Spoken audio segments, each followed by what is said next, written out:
Hey, salut mes chouquettes. Aujourd'hui, je vais vous parler d'une expérience, le jour où tout a basculé, donc le jour où j'ai failli mourir, d'une façon très con, enfin probablement dû mourir. J'ai plusieurs phobies dans ma vie.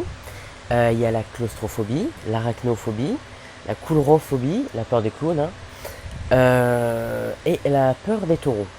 Donc pour cette anecdote, ce sera la peur des taureaux qui va être mise en avant.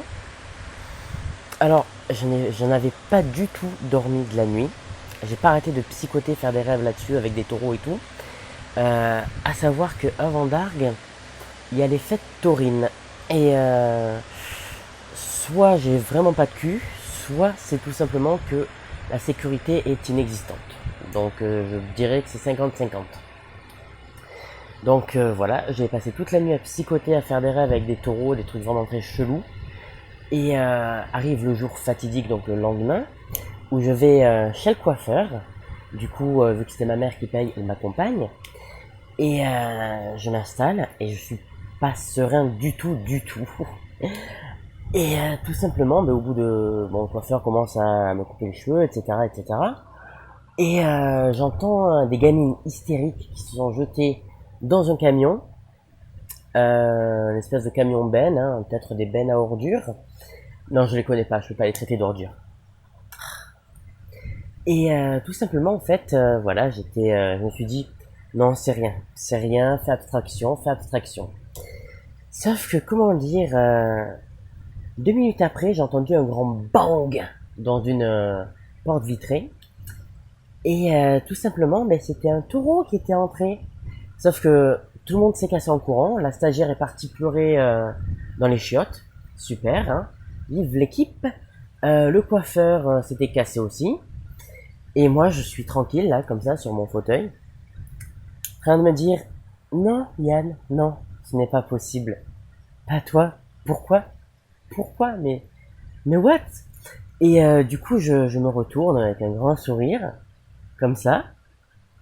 Un sourire un peu niais, un peu circonspect. Et face à moi, il y avait un énorme taureau, avec les cornes bien dirigées vers moi. Il penche la tête, il commence à gratter le sol, et je me dis c'est bon, je suis foutu. J'ai eu une nanoseconde pour réfléchir. Je me suis levé, toujours avec mon grand sourire, pourquoi? Et je prends mon fauteuil, mon courage à deux mains, je pousse le fauteuil, je me barre en courant, et là tu as quoi qui débarque? Je sais plus comment ils s'appellent les mecs qui s'occupent des taureaux. Il y en avait un qui était entré du coup dans le salon, en plus du taureau, et qui était là pour faire évacuer les gens. Sauf que il ne voulait, enfin je sais pas s'il voulait me nuire, mais il n'avait pas l'intention de me faire évacuer. Il s'est mis devant moi, il me bloquait le passage. J'étais avec ma tenue de coiffeur, le truc ridicule là, qui fait pyjama, qui fait blouse d'hôpital quoi. Et j'étais tellement mal, tellement paniqué que le mec, putain, oh là là, il m'a même pas dit un mot, il a mis la main comme ça et il me faisait signe de partir. Et sauf qu'il était devant moi, je ne pouvais pas, j'étais paniqué. Et du coup, je l'ai chopé, je l'ai viré et j'ai tracé.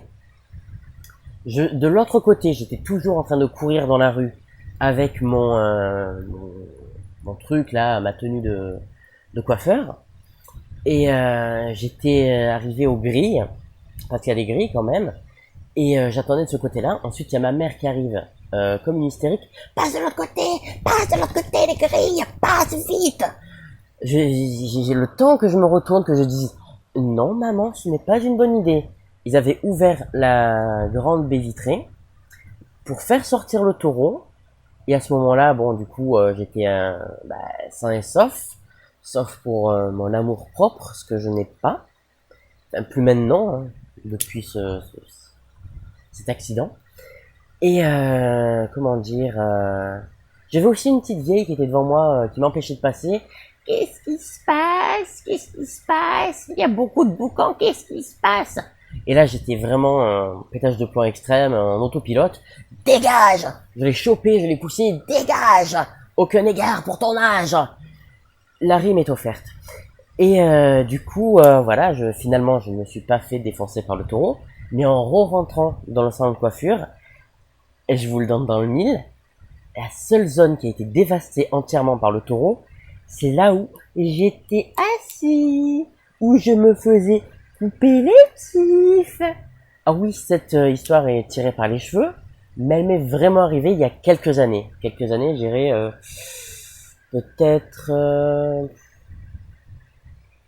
il y a peut-être quoi? Il y a peut-être 15 ans? Non, pas 15 ans. Il y a 7-8 ans peut-être, je sais pas. Je sais plus. Non, c'était bien plus... Enfin, il y a plusieurs années. Et depuis, j'ai la trouille absolue, mais pire que les araignées, les clowns, etc. Pire que la claustrophobie, la clown des taureaux. La clown. La peur des taureaux. Chaque fois que je sors en été, que c'est la fête votive, enfin taurine, je ne sors que s'il y a des voitures où je puisse grimper, me planquer, etc. Sinon, non, niette. Vous voulez faire quelque chose avec moi? Ça sera sans moi. Non, non. Et du coup, voilà, j'ai appris un principe de vie très étrange. C'est tout simplement que l'instinct de survie est toujours là.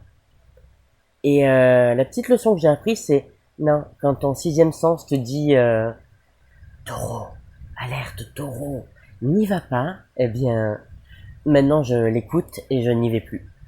Bon, sur ce, on se retrouve pour une prochaine vidéo. À plus tard.